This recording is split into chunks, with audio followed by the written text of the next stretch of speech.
Thank you everyone for coming this morning to this session.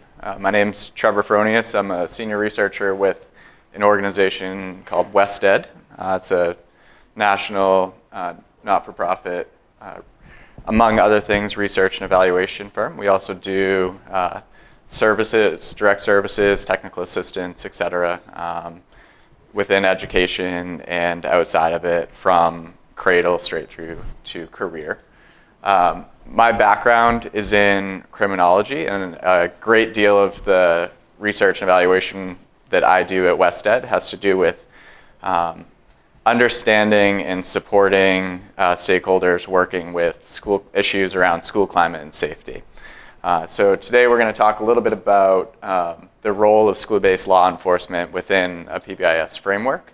It's situated within a larger project that we'll talk about a little bit as well. But I have a co-presenter here with me, and I want to give Richard a chance to introduce himself. And forgive us, we have one mic, so we're going to be passing back and forth. Thank you. Okay, I want to make sure I don't want to blow everybody's ears out early this morning. My name's Richard Lozano. Currently I work for the Hays County Sheriff's Office, which is located in San Marcos, Texas, where our headquarters is at. It's also where Texas State University is located. Currently, I'm an SRO. So started my career back in 1997 as a sheriff's deputy, and kind of went to the big city of Austin, and I worked there for a while and made my way to where my family's at. My family's all from Hays County. And so kind of my career, what I've done is I've been a patrolman, I've been a lake patrolman, I've been a detective, and I've been a patrol supervisor. Currently, I'm a school resource officer, and I've been doing that since about 2008. I was at a high school, started at high school, and then went to a traffic unit to be a motorcycle cop for a little while. That was after a deployment to Afghanistan. I retired from the U.S. Army as well, here like last year. Came back, I was recruited to come back into a new middle school that we were building out in Buda, Texas. It's a brand new middle school. They asked me to come back and take over that school as a law enforcement officer. I was there for about 3 years, and I followed my kids that I had there from 6th, 7th, and 8th grade. I followed them over to the new high school that we just built with as our third high school, and it's Johnson High School. It's supposed to be like the second or third largest high school in the state of Texas. It's very huge. I'm the sole SRO at the high school because we started with 9th and 10th grade only. And currently, that's where I'm assigned.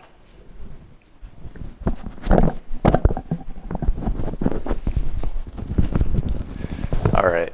And not presenting today, but you may have seen our other co-presenter or co-author on this presentation, Brenda Scheuermann. She is the PI on the larger project that will be framing this discussion in. So Brenda's right there. She had a presentation yesterday. And I encourage anyone that wants to learn more about the project to connect with Brenda after this presentation. All right. So just briefly, the objectives for the day. Define the potential role of school-based law enforcement within a PBIS framework. Identify the types of encounters that officers typically find themselves involved with within a school. And also how they orient themselves around those encounters, as well as what are some of the outcomes that result from their interactions with students. Learn more about it from an officer's perspective, and then also go over some recommendations. What can we do with this information? What's the takeaway both for stakeholders in the school and district, as well as for officers who are supporting those folks?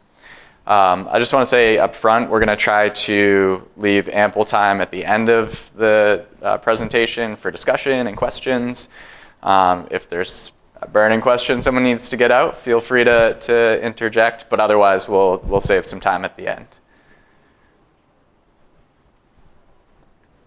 Okay, so just a quick overview of PBIS. We're in day 2 of the forum here, so I suspect by now everyone has a fairly good orientation to what it is, but just a reminder of the definition. PBIS is a implementation framework maximizing the selection and use of evidence-based prevention and intervention practices along a multi-tiered continuum that supports academic, emotional, and behavioral competence of all students.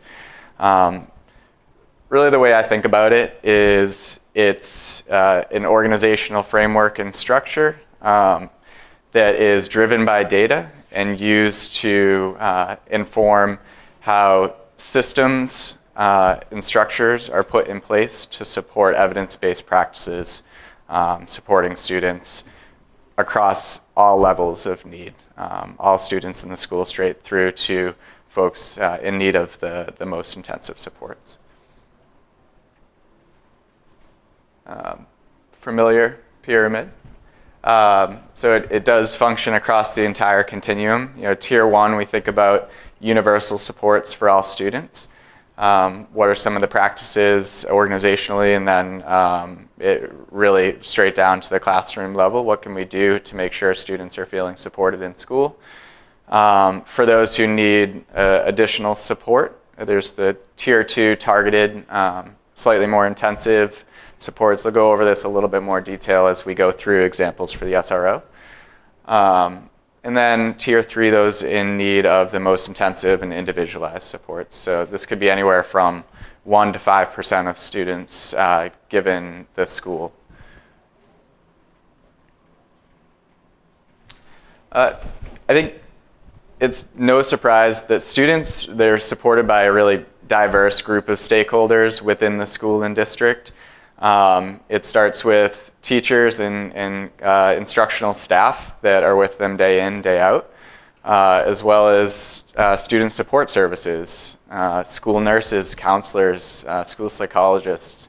There's the school and district administration, vice principals, assistant principals, principals of schools, and as well at the district level. And that goes straight across the board. It's not just those that are doing student services and handling school safety teams. It's also the research and evaluation and data teams within districts that are continually processing data for schools and districts to make sure that the interventions and practices that are being put in place match the needs of the school based on the data. We also have parents and community stakeholders. There really is should be a broad and deep connection from schools into the community. Students spend a great portion of their day and lives in schools, but that's not where their lives are fully engaged. And so I think there's a stakeholder group outside of the schools that support students as well. I think what's unique and germane to this is that school-based law enforcement are really uniquely situated within this group. They interact with instructional staff within the school. They interact with parents and community providers outside of the school. And they have an opportunity to be at the table with school and district leadership. Okay, so I mentioned this is situated within a larger project. WestEd is part of a team conducting a randomized control trial in Texas. We're studying a research-based implementation framework for school-based law enforcement. It's across 25 middle and high schools in central Texas. And we're gathering data on school climate, safety, general experiences of students within schools, as well as data from officers on the encounters that they're having with students, staff, and parents. The implementation framework, Brenda presented with Richard pretty extensively on this yesterday. But it's situated within a number of components. There's a training component, training and coaching, where the Texas State School Safety Center is going in and supporting not only officers but also school staff through a series of training sessions. There are action plans that are put in place in each of the school, and those action plans are goal-oriented, and within those goals, it's really specify that the school-based law enforcement should be included in the goals that the schools are working towards. And then throughout the study, there's a data-driven decision-making process that as they go through, are they achieving the goals? If not, how do we course correct in order to hopefully assume kind of a continuous improvement process?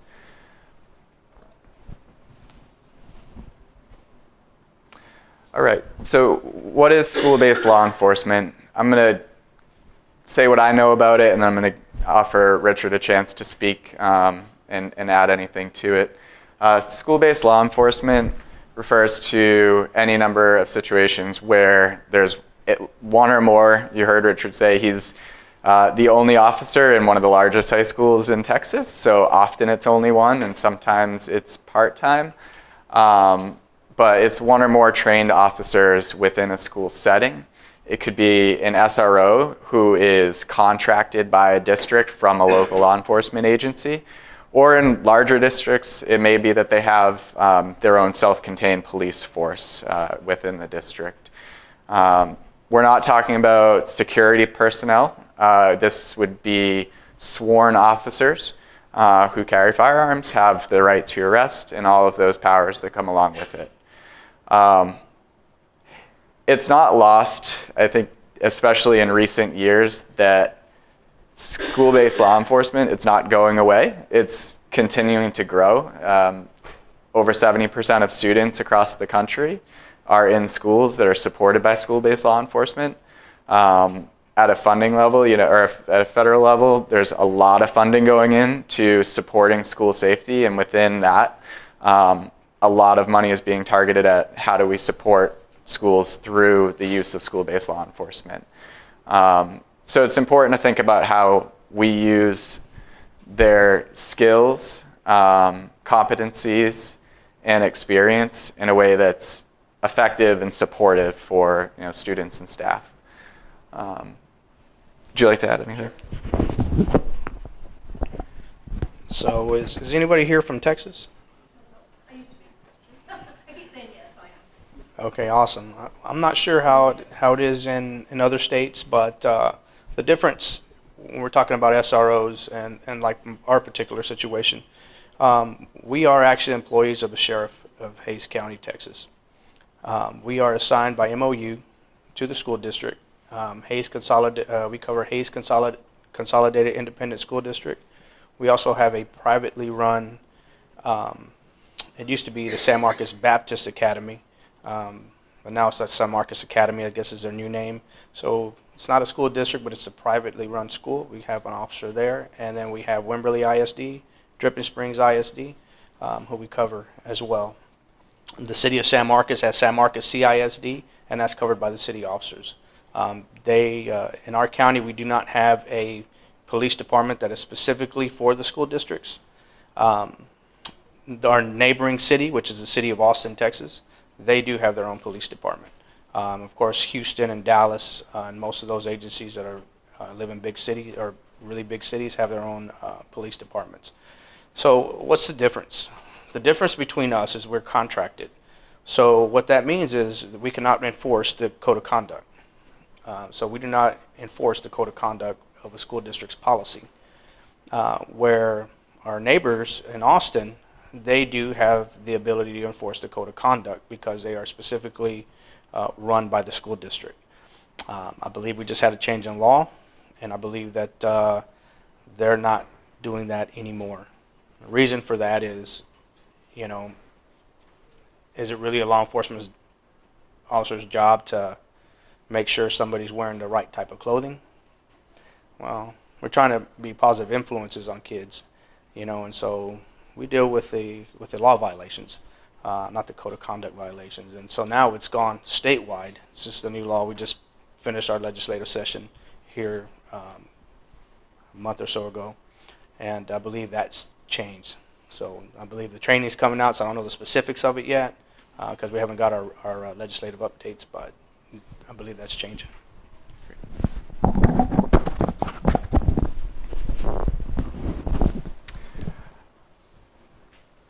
All right. And so, yes? Do you have in Texas, then do you have the power Absolutely. We do have the power to make arrests because we are Texas peace officers. We're commissioned by the Texas Commission on Law Enforcement.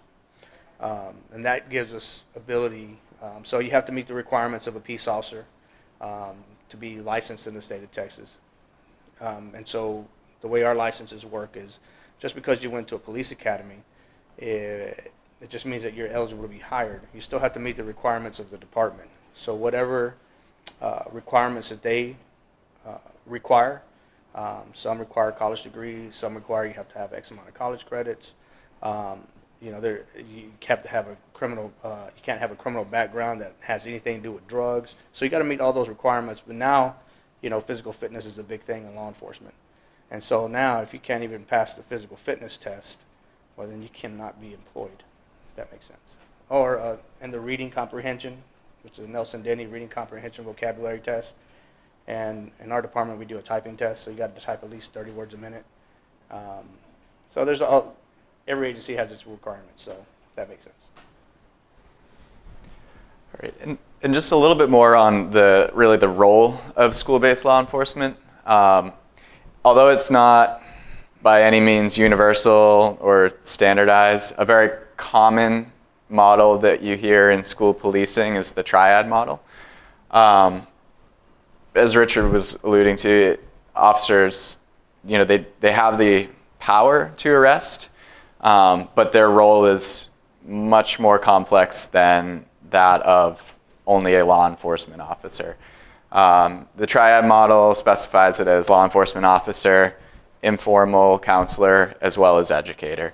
So school police are in there, yes, to protect the safety of the students and staff and anyone else who are in the school, but they're also there to support those folks through different other means. That could be educating students and staff on various things that they're trained in as law enforcement, as well as just generally being there as a positive, supportive role model for students, and recognizing when students are in need for informal counseling or referral out to other partners. So we'll talk about that a little bit as well. This is starting to get into some of the data that we've collected. The data that we're going through today represents the officers' perspectives from those 25 schools that I mentioned in the study. We collected data over a 2-week period from all officers just to get a snapshot of what their role looks like on a day-to-day basis. The data represents just shy of 1,000 encounters that took place this past spring. And what you'll see most immediately, most of these questions allowed officers to choose multiple responses. So you'll notice that the percentages don't add up to 100 all the time, and I'll sort of help us work through interpreting the information. But what we see in this first slide is really officers identify themselves in multiple roles. The majority of encounters that took place, officers that identified themselves as not only police, but also counselors, or perhaps some combination of all three. So I think it's not surprising, but good to recognize that it's not just how we talk about officers, but it's how they perceive themselves within these situations. And pulling it back to the PBIS framework, how do we see these two entities interacting with one another?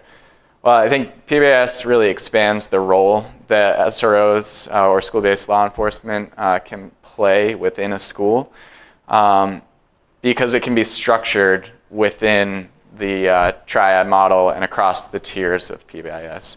So the PBIS framework really provides the scaffolding in the language for school-based police to situate the type of work that they're doing within schools. And the Triad model also sort of supports that from a proactive and preventative lens. It activates school-based law enforcement to be a stakeholder within the community. Looking back to that earlier visual, they really deserve a seat at the table when we're talking about supporting students broadly. And then again, it provides that framework for school-based law enforcement to situate their strategies. So we'll go into that now. Here you see the different ways officers identify themselves within encounters. So I'll say that across the board, 70% of the encounters that we logged with officers were identified as positive. It's not up here on this screen, but 70% of encounters were positive. That's relative to where they were identified as disciplinary in nature was only about a quarter, so about 25%. So, I mean, the overwhelming majority of encounters between officers and students are perceived as positive and meant to be proactive, instructional, preventative, not disciplinary. So even though you can kind of see these are stacked charts, they represent different percentages of responses. And so within, I think, the important takeaway here, when you look at the proactive encounters, instructional encounters, prevention encounters, you can see how officers are identifying themselves in multiple roles. Within disciplinary, it's predominantly being identified as an officer. I'm there as an officer to take disciplinary action, whether that's formal or referral to the school office. But it's in those other three categories where we see kind of a blend, that triad model starting to come out. All right, so tying it back to how this is situated within the 3 tiers of PBIS. At tier 1, so again, universal practices, reinforcing positive expectations in the school, developing rapport with students, leading presentations, like I said, going into classrooms, meeting with students and teachers, could be going into assembly halls and doing a presentation on whatever the latest issue is within the community or broadly. And so incorporating school-based law enforcement at this tier means establishing that officer as an active participant in the school's process. Where we see this come out in the data that we collected were around those informal activities with students. Meet and greets in the hallway, having conversations, sitting down with students at lunch, doing those types of things that you don't hear about in the news. You don't rarely see it in the data coming out from schools, but they're critical. And I think what's important also is they're identified as proactive.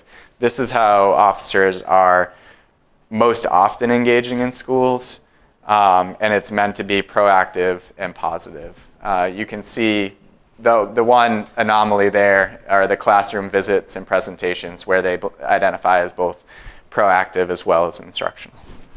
To what extent are these proactive activities aligned with some of the best practices in PBIS, like the 5-to-1 praise to criticism and the behavior-specific praise?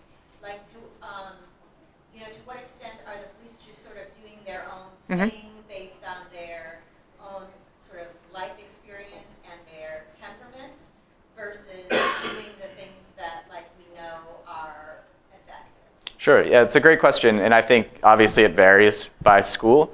When we get into recommendations at the end, within tier 1, the officers should be sitting with the PBIS team as well as participating in the training sessions that go on early on in the school year. They should also be thinking about how to formalize their role in the MOUs that are established between police districts and school districts. And within that, it could be participating in those trainings, being an active participant in the PBIS team, and that would hopefully reinforce using some of those practices that you're describing rather than having an officer sort of operate in isolation or independent from the practices that are already going on in the school. On the next slide, I'm going to hand it back to Richard, and he can talk a little bit about what that might look like in practice. Sorry, clicker's not going there. Sorry, next slide.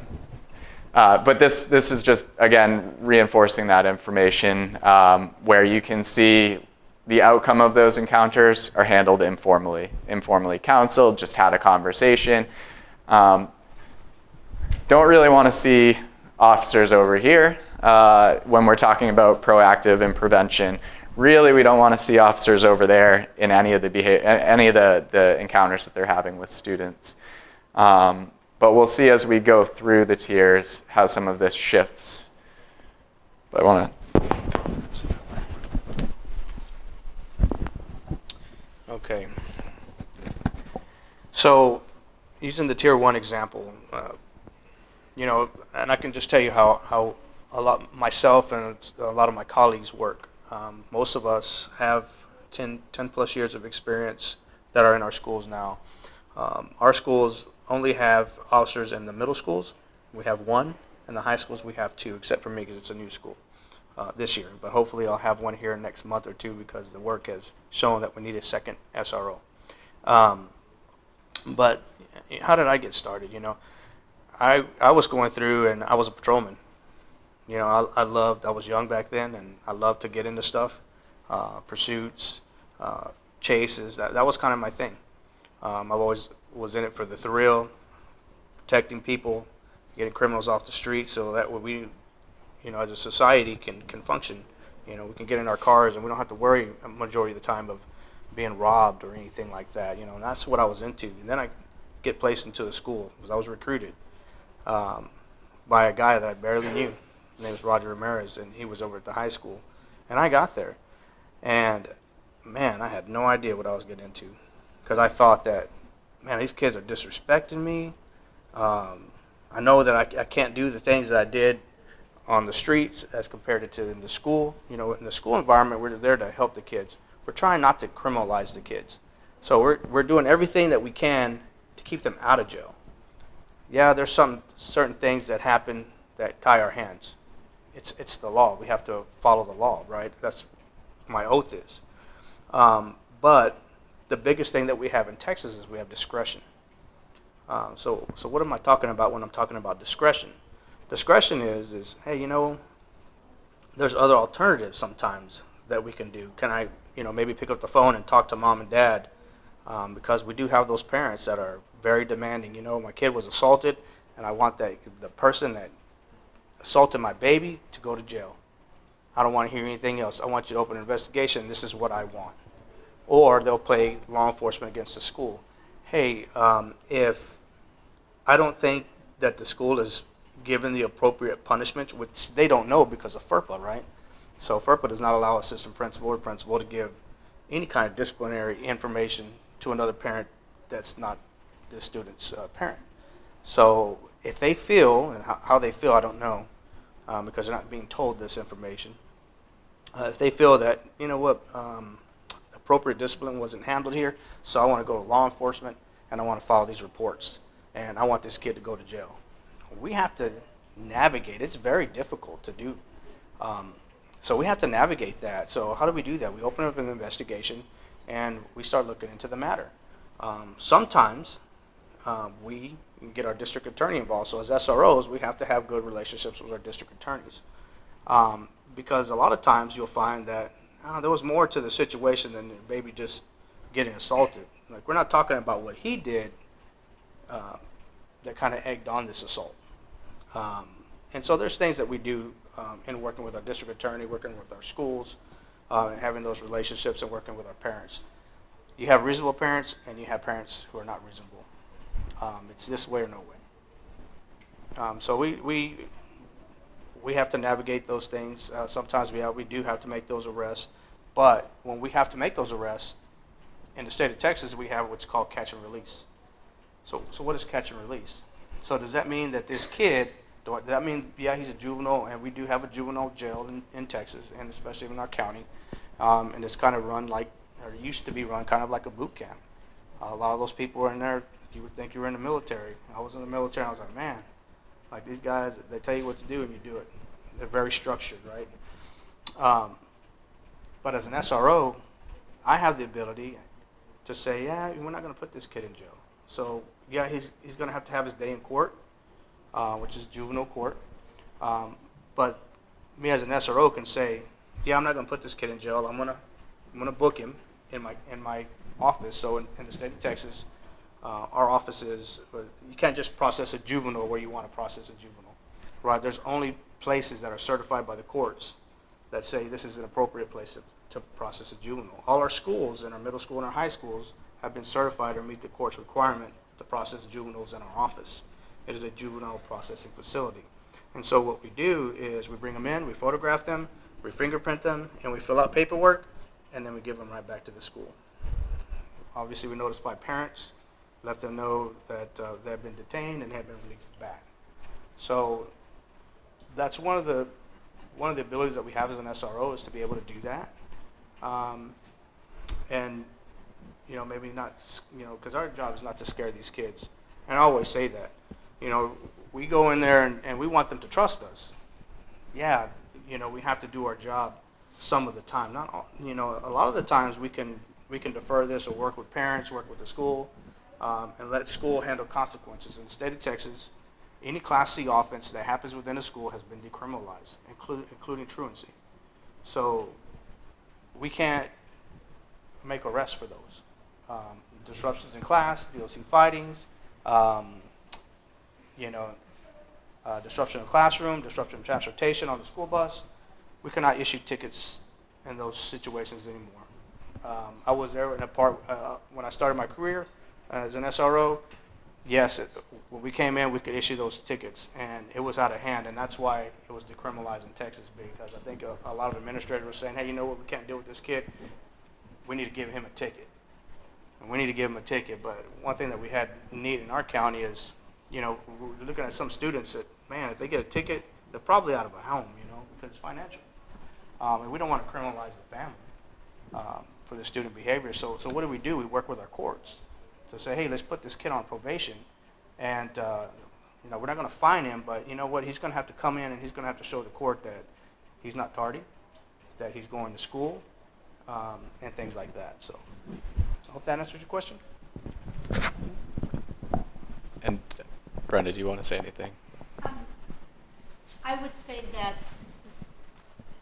that the law enforcement officers, the SROs, can play whatever role you want them to play within PBIS. So having them at the table gives them, helps them understand what the systems are that you have in place. Some of our campuses, the officers are passing out tokens. Whether they're doing it, with a 5-to-1 ratio, we don't really monitor that. But they are as much a part of the universal systems as any other professional on your campuses. The bus drivers or paraprofessionals or teachers or administrators, in terms of participating in skills instruction, in the acknowledgement systems, and where the officers really play an important role is using some of the instructional responses to misbehavior as part that they learn and that they become more familiar with as part of their role with the Triad model, part of their responsibilities as an educator and counselor, but also as part of the PBIS systems that are in place. So we don't really formally look at some of the more specific aspects of ratio of reinforcement, for example, but they're very much a part of Tier 1 practices. Yes, we had, so my school, what we did is we all got past tiger bucks. And so as an SRO, I had a stack of them. And so what did we do with those? When I saw a kid that was doing the right thing, it's like, hey, you know what, you're being good today, and usually this is a kid that I always got a dress or something. And we make those on-the-spot corrections a lot. I talk to the kids in the hallways, they're roaming around. I build my report, and how did I do that? Well, I greet them when they come into school and say good morning. Myself and the principal, James Cruz, we held the doors open. And so when the kids got off, they'd come right through us. We'd have the doors open, and we'd greet every kid. And then I went in and I got to know the kids by going to every table and lunch. 6th grade, 7th grade, 8th grade, went to every lunch, and I talked to everybody. We had circular tables, talked to all the kids, and got to know them. And we crack up. When they're doing the right thing, like, hey, you know what, you picked up everything today, and the custodians have to pick up after you. Here's a tiger book for everybody at this table. And then at the end of the day, or there would be certain times that they'd be able to turn those tiger bucks in, and we had, gifts. We had like a little display, and they could turn them in and get things, or they can, like we had school dances. So if they earned enough tiger bucks, then they didn't have to pay to come to the school dance. They can turn that in, and that would be their payment. And so we recognize these kids in those types of ways. And so we always had things to be able to reward them for positive behavior, but we also made those on-the-spot corrections. Did that mean that I sent the kid directly to the principal's office? No. It's like, hey, I hear you cussing. You're not supposed to cuss. Cut it out. We don't want to hear that stuff. So you know the rules. And so, oh, yes, sir, my bad. That's what you kind of responses that you would get. And so we let them move on. Now, of course, I like the 3-strike rule. It's like, dude, I've talked to you Monday, here it is Tuesday, and here we are Wednesday. Yeah, you need to go see the principal. So you need to correct that behavior. Right? My thing about that is if I hear it and they see and they know that I heard them, if I don't say anything about it, then I'm telling them it's okay. That it's okay to do that or to push other kids, whatever they're doing. And so I always make sure to address it. So that way they know it's not okay. And so whenever they see me, then they know, oh, well, that's Officer Lozano. You need to, if he sees you doing something, he's going to call you out on it. And the kids will tell me that all the time. But let me tell you, the kids that I have in my school, man, I have good rapport with them. When the principal can't handle them, when they've slung the door open, put holes in the walls, and they've walked out of the assistant principal's office, and they're calling me for assistance, having that rapport with that kid, to just say, hey, come on. Say, hey, come here, young man. I always call him young man or young lady. Say, come here, young man. So let's take a walk. What's going on today? What's got you so heated? You got to know your kids. Does this kid have anger issues? Is this kid on the autism spectrum? Those are the things that as SROs that we make sure that we know, right? Because the last thing you want to be doing is putting your hands on a kid who's on the autism spectrum. It's like, hey, we got focus, intense focus, or we have all these other people that we can call and say, hey, just hang out here. Let me call, or we'll get on the radio, call whoever's in charge of this kid, and then we'll get them into a room. They have those focus rooms and things like that they can put them in. So we always take into consideration these things. And it's worked well for me, but it works well for me is because I've established my relationship with these kids.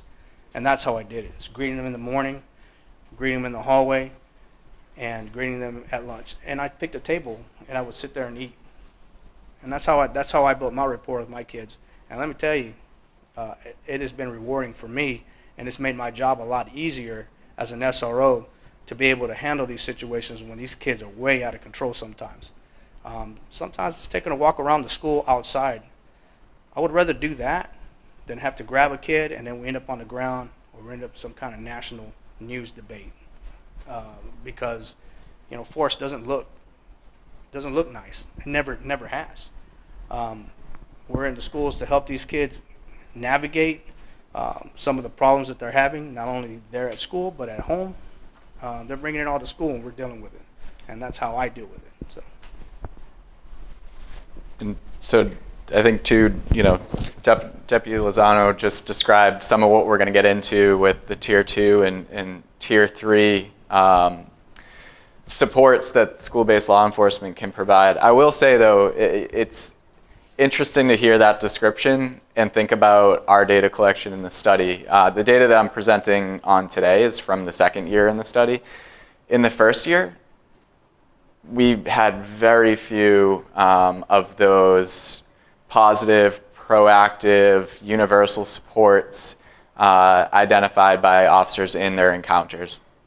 Predominantly, the majority of the data skewed towards discipline, behavioral infractions, and things like that. And I think what we learned through, we connected with 5 or 6 officers, and what we learned through that process was that it's these little things that they don't think about, often don't think about in their role and don't report on, are those universal supports. And so it required a little bit of reorientation to thinking about their role as much more than trying to keep a kid from being arrested, referring them to the principal for an issue that is just getting out of hand. And I hear a little bit of it when Deputy Lozano is describing it.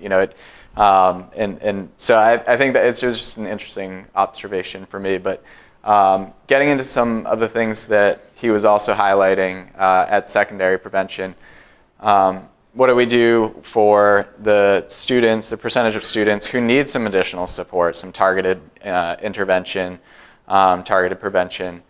It could be at a group level, it could be some individualized work, students who might need to be called out into small group, small group discussions and the like.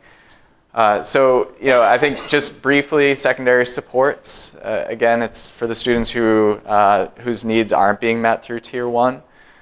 They're really meant to be led by school staff. They don't need to be overly intensive or require formal certification and training. It should be something that can be implemented really quickly.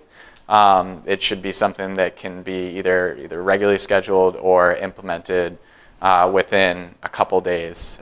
But it is at its core meant to support the individualized needs of students who require a little extra support.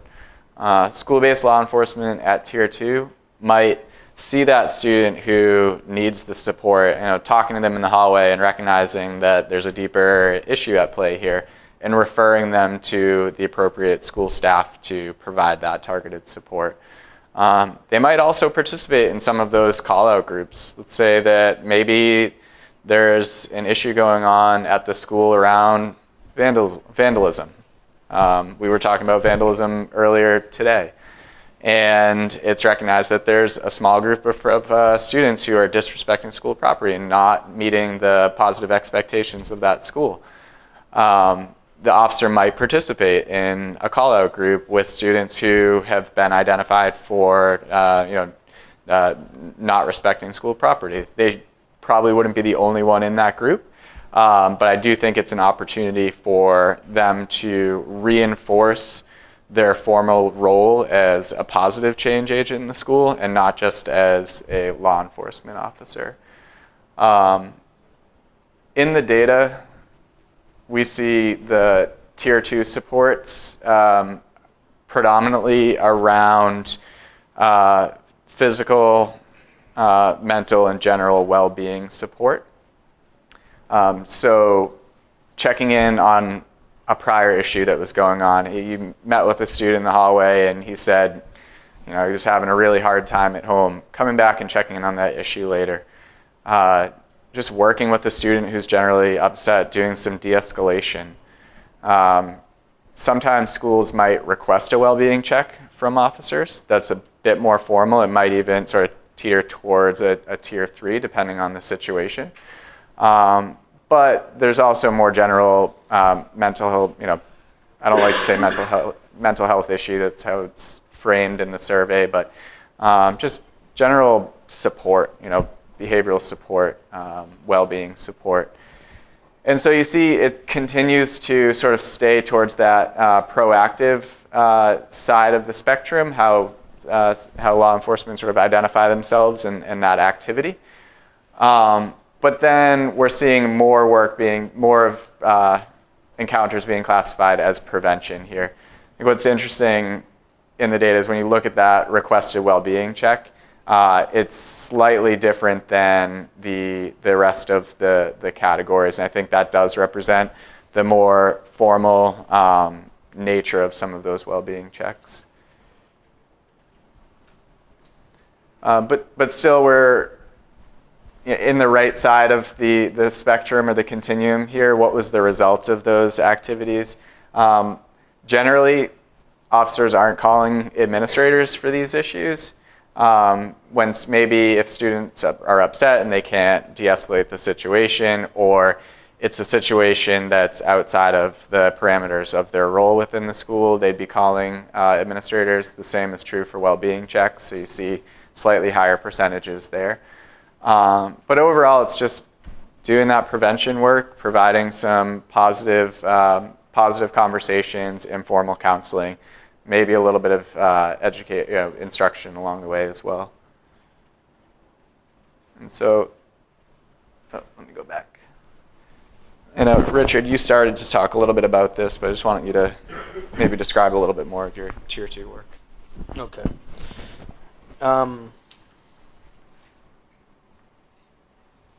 So when I'm addressing a student, like I was talking about earlier, I'm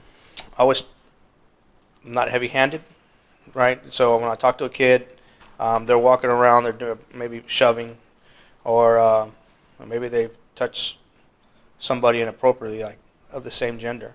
It's like, hey, I mean, I won't tell you what I call it, but it's like, man, you can't be messing around like that, you know. Like you guys, you know, you're on the football team slapping each other's behind. It's like, can't be doing that in the hall. You know, cut it out. Don't let it happen. We address those issues, and then especially during lunchtime, what do kids like to do? Like to throw things. Sometimes they like to throw things at me, which I don't appreciate. But you know, I've been hit with a grape or two walking around. You know, it is. But how are you going to handle that? Are you going to address it? Yeah, I'm going to address it.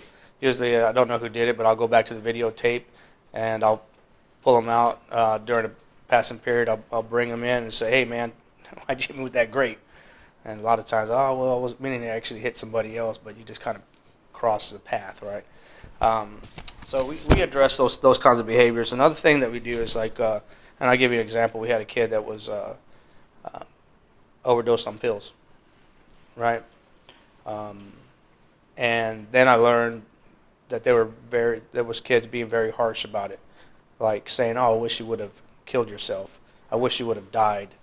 I identified those kids, and I made it a point to come to their classroom and show a video about a student that has committed suicide with the cards. And then we had a discussion about it and how it wasn't okay, because it's not okay. And I don't ever want to lose a kid to bullying, and that's very extreme bullying. Does the law allow me to come in and maybe file a case under harassment? The state of Texas, bullying is not in itself has a criminal statute to it, but the elements in bullying fall under harassment under the Texas Penal Code. Yeah, I can. I could do those kinds of things. But sometimes getting these kids to just cut it out works. In this situation, it did. And individually, I brought them into my office, and we had a conversation. And I like to educate these kids, so I'll print out the harassment statute and have them read it to me, and then ask them about their, you know, what they have done. You know, reading the law, do you think you violated it? Well, yeah, I did. And I said, well, how did you violate it? You know, and so then they're able to go in and look. It's like, oh, probably because I did this here. I was like, yeah. And so what does the law say that can happen to you? Well, it's a Class B misdemeanor. That means you got it. That means I can arrest you for this kind of stuff. Does it need to come to that, or can we get this behavior to stop? Because it's going to stop. Because you're never going to say that again. Because if you do, yes, you're going to find yourself in some trouble. And when we record it, we have body cam footage. So when we talk to kids, we're always hot. When I mean hot, we're always recording. And so I put them on the spot, and I write those information reports. Just establish that behavior and that it was dealt with. So that way, if something else happens, we could fall back to the original information. So we do things like that to get bullying to stop in our schools, and it doesn't ever really 100% stop. We put out one fire here, there's about 10 more other fires that you're having to deal with. So that's what we deal with as SROs. We're having to put out these fires and educate. If we're having a big thing, our principal allows us to go in and speak to the 6th grade. So we have Tiger Time, what they call Tiger Time. We get 45 minutes with these kids. Bring them into the gym. We talk to all of the 6th graders, all of the 7th graders, and all of the 8th graders about things that are going on to try to help prevent. Speak to the parents. We've had nights where we've come in and educated parents about social media. You know, what are these kids doing on Snapchat, on Kick? You know, what does it mean? Are you looking into your parent? Do you have the passcode to your kid's phone? And so we do things to help prevent other things that we're seeing, like sexting, because we got a big problem with that. And I think that's probably a nationwide problem. And then you have adults that are from other states that are getting involved and threatening these kids who don't know how to handle this. So educating our kids and our parents about the things that we're seeing, it helps. But the PBIS framework, you can build that model to see if it's actually working or not, right? So hey, you know what, we want to reduce our cases by, 10%. If we can do that, I know we did it in our school. Well, how are we going to do it? So we planned, okay, so we're going to do it by talking to our students and educating our students, going to the classrooms and educating our students where there's not so many of them, and maybe they weren't paying attention at the assembly, but hey, now I got their individual attention in a smaller setting. And then bringing in the parents and educating the parents about that and seeing if our case load comes down after that.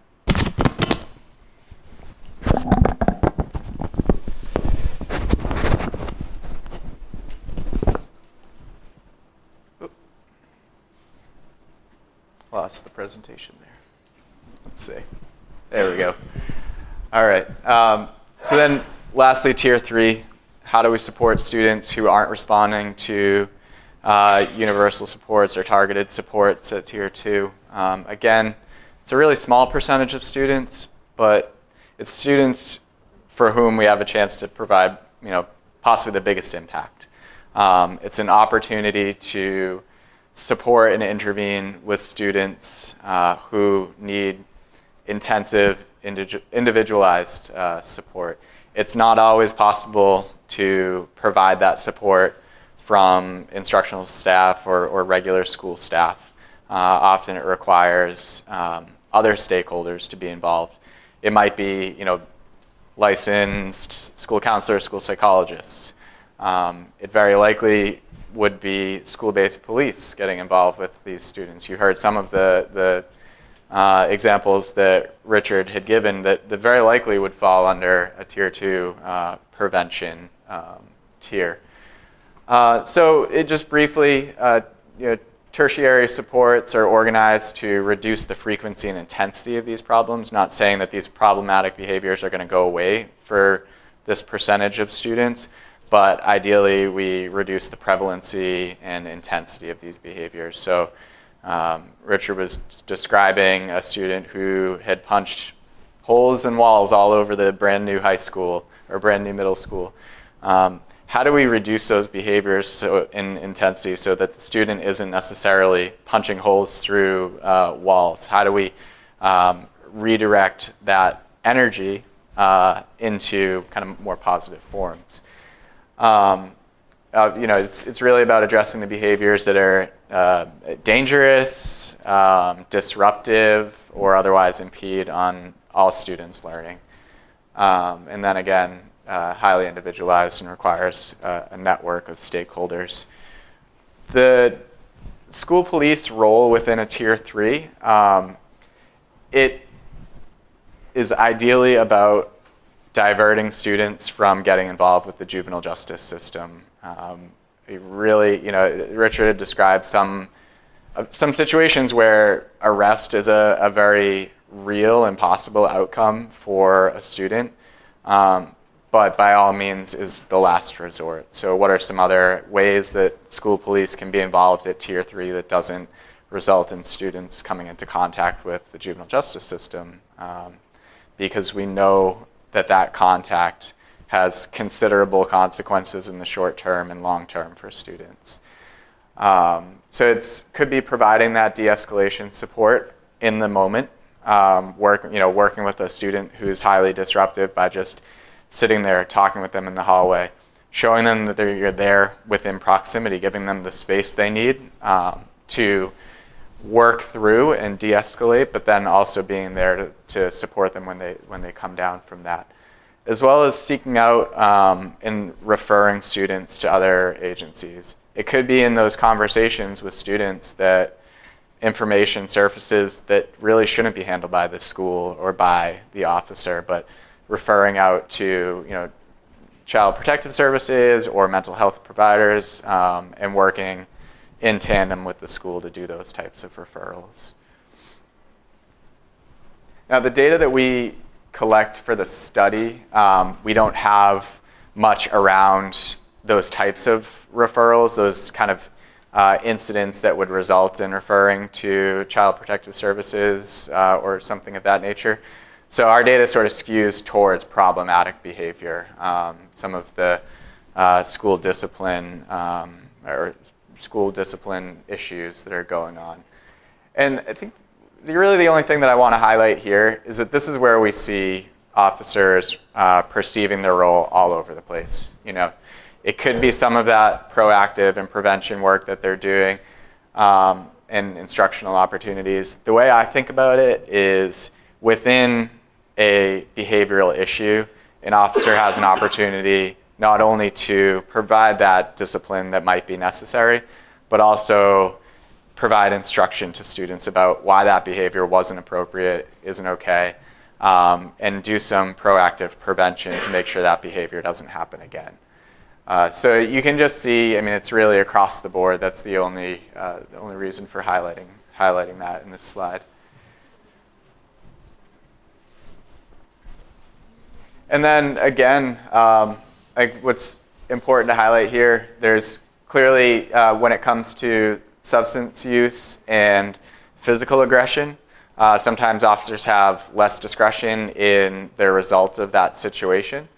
So you can see there's a higher percentage of encounters that result in either an arrest or a ticket that's being issued. But overall, I mean, the officers are still trying to handle discipline issues informally, have conversations, keep it within the school and not referring out and making that contact with the juvenile justice system. And Richard, I know you've sort of described some of your Tier 3 work already, so maybe if you could just give an example of what that might look like. So, you know, sometimes we have kids and you know, when you see counselors, you know, are we counselors? No, and we recognize that. What we're talking about is that we'll have a kid sometimes who would rather come talk to us because we have that relationship than to come talk to the counselor for whatever reason. A lot of times they start telling us things, and like we know that's way above our head. We sit there and we listen because they trust us, right? So I sit there and I listen to my students when they come into my office and they're telling me about a situation. Sometimes these situations require us to get Child Protective Services involved. And so how do we explain that to them? Because we're obligated by law to do some of these things. Sometimes it's because they're being physically abused at home, which I have to investigate that. I can't turn a blind eye to that. We have to report these situations to CPS. But you can tell this kid needs some real counseling. He needs some real help. He needs some real intervention, and so we're able to provide that, you know. And we don't try to provide them false hope. Like I can't tell this kid that, hey, you know what, I'm going to take you and you're going to come stay at my house for a couple with my family, or you know, I'm going to let you go to grandma's house or wherever you want to go. I can't provide that false hope to them. And so we explain these kinds of things to them and try to help them understand, hey, you might have to go home because it doesn't meet the immediacy of a child removal. But, hey, we're going to make sure that we have a safety plan in place. We're going to get CPS involved, and we're going to have them come out right now and let them make their evaluation. But, you know, sometimes you can't prevent that kind of stuff. But letting them know right off the top, it works very well instead of providing them false hope. So we do a lot of these things. A lot of kids will come in and they'll tell us all kinds of crazy stuff that's going on, and you know, or that they're dealing with. Sometimes they want relationship advice. I was like, I don't know if you want that from me, you know. But you know, they do. Is like, hey, you know, I like this girl, man. Like, how can I talk to her? I was like, well, man, you know, the best thing could happen is she could tell you no. Is no going to help? Is it going to hurt you? Nah, it's probably not. So just think of it that way. But they're really funny. You know, so some of the interventions that we do with these kids, they help them in their everyday life. When we come over, I always tell my kids, you know, it's not my job to arrest you, man. I said, that's not what I'm here for. I'm here to protect you while you're here at school. I like to cut up with you guys. I like to support you because I always tell you, hey, man, you going to come to my football game? Are you going to be there also, Lozano? I say, yeah, I'm going to be there, man. Or my volleyball game or my basketball game. And so we support them in that way. A lot of times I support them financially. I was always like, man, can I get your social so I can put you on my taxes? Because you're always asking me to buy them nachos, those sweet things that they like to get, or Cokes and stuff. And so, I do a lot of those things. And we look at these kids, and some of them aren't eating. It's like, they're financially they're at that level where they don't meet reduced lunch, but they're not making it. And so they sit there, and I see them all the time. And they're too afraid, because in our district what happens is they know you don't have any money because they'll give you a sack lunch. Well, the kids don't want to be identified as having a sack lunch. They'd rather not eat. So a lot of times I buy 2 plates, and I'll come and I'll sit over and I'll slide them one, and we'll eat together. That's some of the things that we're doing as SROs. And that stuff, I got emotional yesterday just because I care about these kids, and I want them to be successful. And how can I do that as a law enforcement officer? Well, I can provide good information to them, positive behavior interventions with some of these kids, by showing them right from wrong. Sometimes they're not doing that. My kids, the kids that I have, the poverty level is very prevalent in our school district. To top that off, a lot of my kids' parents are here not with the right credentials. So we had the epidemic when we were like, hey, ICE is coming over, so this is what we got. ICE is coming over to my house, and they're going to take me and my family. What do I do, Officer Lozano? And so that education part of it's like, no, it's like, dude, the sheriff's office and the police departments aren't coming to your house. They're not sending ICE over here to come snatch you up. That's not what's happening. So let me educate you about what's going on. Even our staff, some of our staff was scared. And so we sat down with the kids and we talked about these things. And, so that way they're kind of educated about what's really going on. It's like, yeah, if your parents if they beat your mom up and the police get called, yeah, that's a possibility. They can be placed on an ICE detainer. So how do we fix that? Well, we don't abuse our spouse. We don't get behind the wheel and drink and drive. We don't put ourselves in a situation where we can be arrested, because then, yes, the possibility is there. So they have to know the truth too.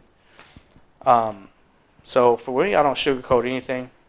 I love my kids at my school. I followed them over to the high school. I had them 6th, 7th, and 8th, so some are still catching up.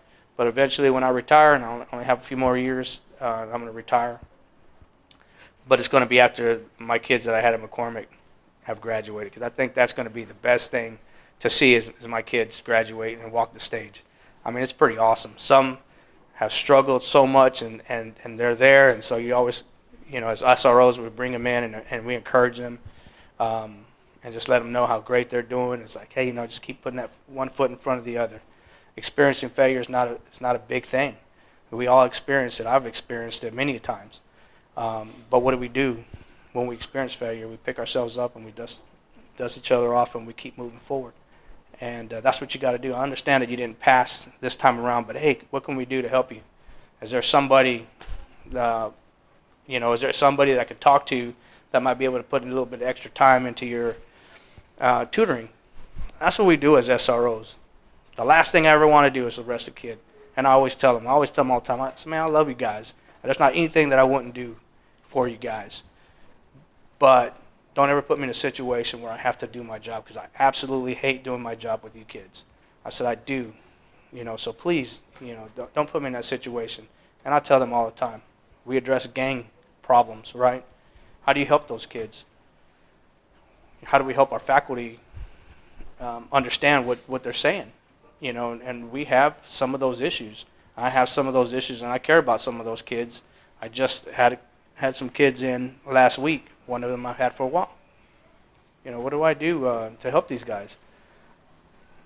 Well, we try to get them out of a gang, right? Well, what can I do to help them get out?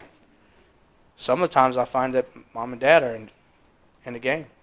So how do I help that kid? I don't know the answer to that, other than just being there for them. So.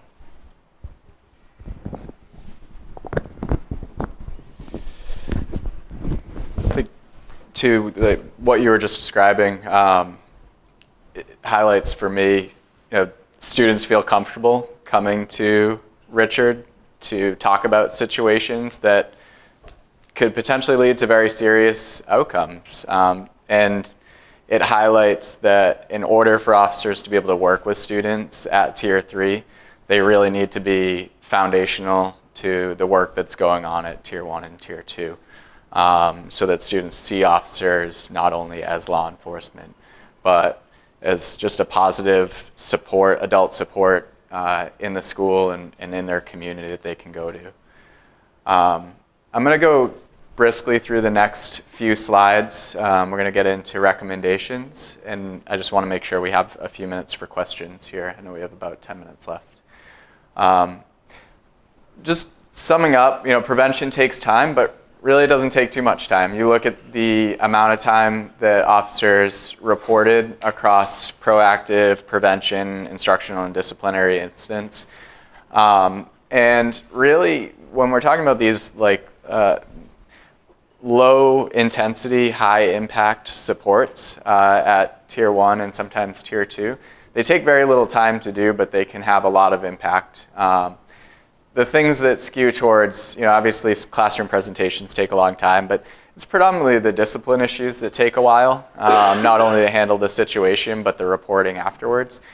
So doing some effective proactive prevention up front allows you to save time in the long run, and that time that you're saved from handling the discipline issues can be redistributed to doing more of that informal sitting with kids at lunch and having the conversations.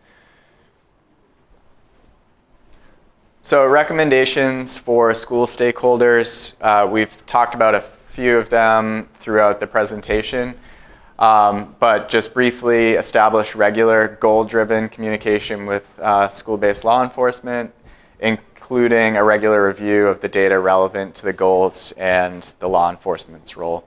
So it is making sure that the school police are aware of the goals that are being established within the school and within the PBIS framework that they've used, and being sure that the school law enforcement are able to orient themselves around that goal. So in the study that we mentioned before, these action plans are being created, they're goal driven, and all of the school police, they're meeting regularly with implementation staff to make sure that the goals are at the center of their practices that are going on, including school-based law enforcement at all tiers, but especially making sure that they're doing a lot of this Tier 1 work. You've heard it from Richard.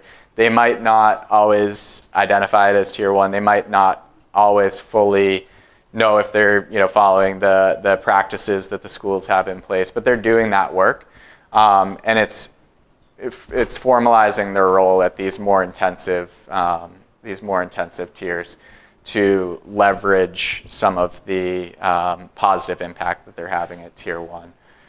And then some very specific considerations at Tier 2 and Tier 3, doing some instructional activities around rules in the school, check-in, check-up, check-out activities, informing school-based law enforcement what students are receiving Tier 3 supports, what those are, and the extent to which officers, this might impact officers' interactions with that student. Making sure it's making sure everyone's at the table and knows what's going on. Folks are speaking to each other so that an officer isn't coming into a situation with a student and not knowing the full context that might be driving their behavior. And then for school-based law enforcement, participate and ensure sufficient knowledge and skills to serve students across all tiers, including child development, trauma-informed practices, de-escalation, and restorative justice. I mentioned the training that's going on in the research-based implementation framework in Texas. A lot of these areas of practice are what that training is on.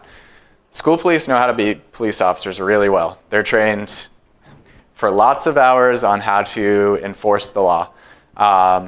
It's, although becoming more standard in Texas, not standard to learn about these issues that are specific to students and children generally. So making sure that there's some training in place for officers who are dealing with students. Developing that rapport through positive engagement with all students. We've talked a lot about that today. Having consistent responses to problematic behaviors that are aligned with the severity of the incident and using some de-escalation or redirection when it's appropriate. But consistency is key, so students know they can predict, they understand what the reaction will be, and making sure that it's framed in a way that it's not law enforcement first, but more around prevention and counseling. And then communicating regularly with school and community partners who provide the supports and services. Just, again, everyone talking to each other. All right, so we'll stop there. I think we have 4 minutes for questions. I do want to remind everyone too, in case we don't get to it, to fill out the evaluation. I'll put the slide up at the end, but y'all have that. So, sure. And Richard, Brenda, you both are welcome to come up. If you were talking to a kid who had done it, and they said something to you like, well, I don't get any sleep because my parents are dealing drugs at home at night. As a law enforcement officer, what response are you going to? So what we try to do in those situations is, hey, you know what? That's an issue that obviously law enforcement can investigate as well, but Child Protective Services would probably be a better answer for that. For us, we can't just go over and start walking in people's homes, right? We have to have search warrants and things like that. We have to have probable cause. Having a kid tell us that information is hearsay information. That does not give us probable cause to go to somebody's house or to even get a judge to sign a search warrant. But you know what? That's affecting this child's health and welfare, right? So CPS can, and they can get those court orders sometimes to see what's going on in those homes and get cooperation from parents. And then if in an investigation they see something where law enforcement needs to be brought in, then they will do those kinds of things. 2 things. First, I really appreciated the fact he kept saying, my kids, my kids. I thought that was really great. On the previous slide, the top bullet was about professional development and understanding child development, trauma-informed practices. Is there something that you guys are aware of that's already in place that school districts or law enforcement entities are using to kind of help those resource officers as they jump into the deep end in schools? Texas has state mandated training. It's 16 hours of training in those topics, as well as positive behavior supports, child and adolescent development, and some other educationally related topics. That is that's NASRO approved and provided to the Texas State School Safety Center. And there's more information about it on the Texas School Safety Center website. If you just Google Texas School Safety Center, you'll find their website. I think what I had a chance to observe the 2-day training. I think what I appreciated most about it was not just the content, but how and who delivered it. A lot of the information came from a person from outside of law enforcement with more of a child development background. But what was kind of sort of interesting, restorative justice, restorative practices was delivered by another chief of police in Texas. It legitimized that practice to law enforcement that might not have that experience in schools. And so it's just an observation that I had during the training. Any other questions? Good? Okay. All right, flip it. So I also want to just highlight the upcoming Positive Behavior Support Conference in Miami. Not a bad place to be in March. I think papers are no longer being accepted. I'm not positive. But encourage everyone to check it out, attend if you're able. And lastly is the evaluation slide. So thank you all very much. Appreciate it.